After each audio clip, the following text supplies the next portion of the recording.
ribu ya nih ya. Nah, kalau hari libur nih? Hari libur 500-an ya? Iya, udah. Kota Priaman. Karena di sini bagus. Kalau ada keluarga seperti sekarang ini ada keluarga dari Pekanbaru, dari Kota Bandung. Saya ajak ke sini. Hari ada keluarga saya dari Pekanbaru dan dari Kota Bandung. Apa yang dirasakan Pak dari wisata Lubuk Jambu ini Pak?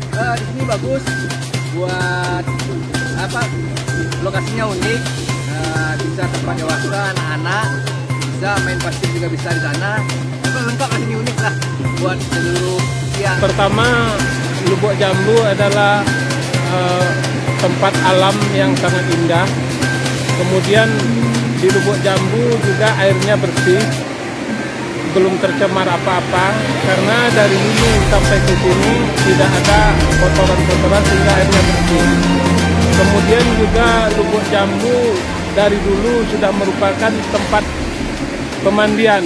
Kerinduan orang rantau akan Lubuk Jambu itulah yang membuat Lubuk Jambu ini menjadi ikon bagi Nagari Suku Tengah.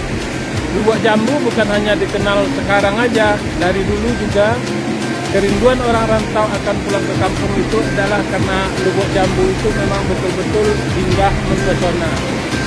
Kemudian keramah-tamahan masyarakat kami di sini juga.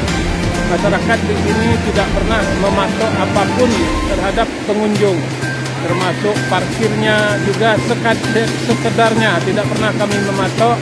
Kemudian untuk masuk ke wisata juga kami ingatkan kepada masyarakat kami yang memiliki warung untuk tidak membuat hal-hal yang aneh-aneh seperti misalnya menaikkan harga. Itu tidak terjadi di Lubuk Jambu.